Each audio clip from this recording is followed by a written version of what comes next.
Hello বন্ধুরা, আমি Aktarul, second year MBBS student at Bardhaman medical college and hospital.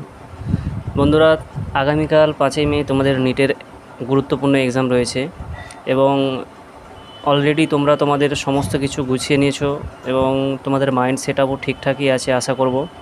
এবং এই গুরুত্বপূর্ণ এক্সামের সময় তোমাদের সবথেকে বড় যেটা খেয়ালে রাখতে হবে সেটা হচ্ছে যে তোমাদেরকে কোনো রকমভাবে উত্ত্যক্ত হওয়া যাবে না, কোনো রকমভাবে ডাইভার্ট হওয়া যাবে না। তোমাদের যা প্রিপারেশন রয়েছে এনাফ, তোমরা যা কমপ্লিট করেছো এনাফ। এবং মনে রাখতে হবে, তুমি যদি না পাও নিট তো কেউ পাবে না, কারণ তোমার পরিশ্রম, তোমার যে ডেডিকেশান সেটা এনাফ। তুমি জানো যে তুমি কতটা 100% তুমি দিয়েছো। তো তোমাদেরকে এই বিষয় নিয়ে আমি আর কিছু বলবো না। যতটুকু বলবো সেটা হচ্ছে যে তোমরা তোমাদের মাইন্ডটাকে কুল রাখার চেষ্টা করবে। এক্সাম সেন্টারে পৌঁছানোর পূর্বে পুরো পরিপূর্ণভাবে তোমাদের মাইন্ড যেন কুল থাকে এবং সেন্টারে সবসময় এর আগের ভিডিওতে বলেছি আগে পৌঁছাবে।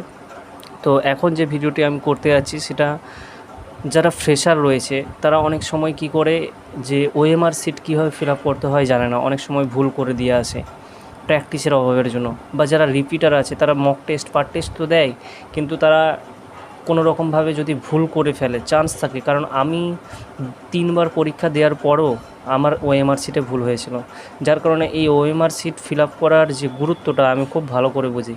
এবং পরীক্ষার 15 দিন পর্যন্ত আমি কিন্তু কোনো রকমভাবে, পরীক্ষার পরে 15 দিন পর্যন্ত আমি কোনো খেতে পারিনি, কারণ আমি জানতাম যে আমার রেজাল্ট আসবে না। তো তোমাদের যাতে এই ভুলটা না হয়, এই ভুলটা যাতে তোমরা এড়াতে পারো, তো বারবার এইটাকেই রিপিট করছি যে তোমরা এই ওএমআর ফিল আপটাকে ভালো করে করবে এবং কিভাবে করবে ফিল আপ সেটা আমি তোমাদের কাছে আজকে তুলে ধরবো এই ভিডিওর মাধ্যমে। প্রথমত, তোমরা যখন ওএমআর সিট পাবে তোমাদের হাতে, ফার্স্ট তোমার কাজ হচ্ছে টেস্ট বুকলেট কোড কিন্তু তোমরা মিলিয়ে নেবে। টেস্ট বুকলেট কোড, ফার্স্ট কাজ তোমার টেস্ট বুকলেট কোড মিলিয়ে নেওয়া।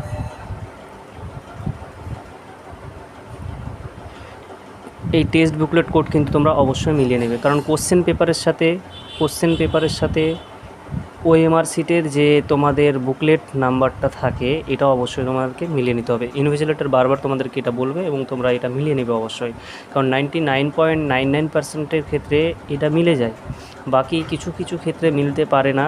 তো সেটা তোমাদেরকে ইনভিজিলেটরের সাথে কথা বলে তোমার ওএমআরটাকে চেঞ্জ করে নেবে যদি তোমার ওএমআরটা ঠিক না থাকে। বুকলেটের মানে কোশ্চেনের বুকলেটের সাথে যদি তোমার ওএমআর বুকলেটের নাম্বার যদি না মিলে, প্রথমত। দ্বিতীয়ত, বুকলেট নাম্বার লেখার পরে তোমার দ্বিতীয় কাজ হচ্ছে তুমি রোল নাম্বার লিখবে। রোল নাম্বার কিন্তু প্রথমে লিখতে যাবে না, বুকলেট নাম্বার প্রথমে লিখবে, দেন রোল নাম্বার লিখবে। এবং এই রোল নাম্বার লেখার সময় অবশ্যই ভালো করে খেয়াল রাখবে, এইটা ভালো করেই ফিল আপ করবে। এটা যদি বাই চান্স কোনো রকম ভুল হয়ে যায়, কোনো প্যানিক হওয়ার কারণ নাই, এখানে বাবলিংটা তুমি সঠিকভাবে করে নেবে, কারণ স্ক্যানারের সময় এই বাবলিংটাই নেয়। এবারে সাপোজ ধরো কেউ ফ্রেশার, তুমি জানো না যে কীভাবে তোমাকে ফিল আপ করতে হবে।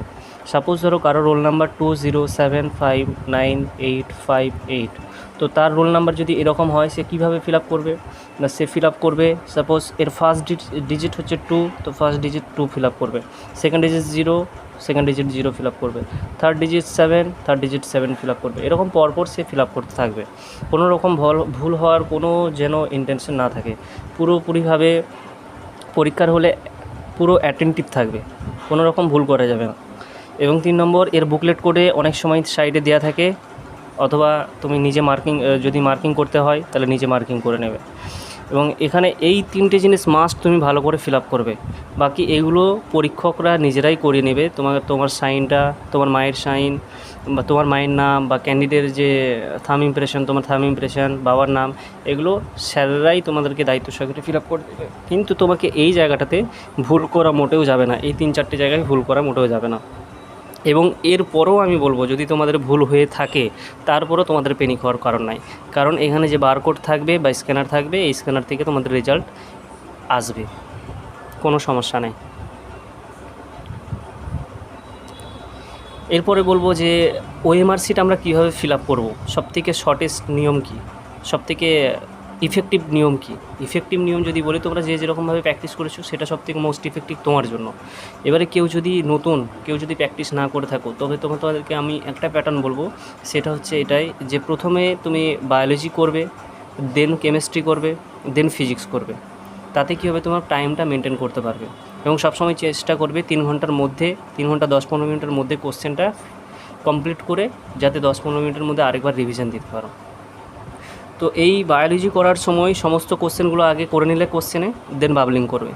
এবং গ্রুপ বি এর ক্ষেত্রে বলবো অবশ্যই মাথায় রাখবে কখনোই তোমরা কিন্তু 10টার বেশি কোশ্চেন করতে যাবে না।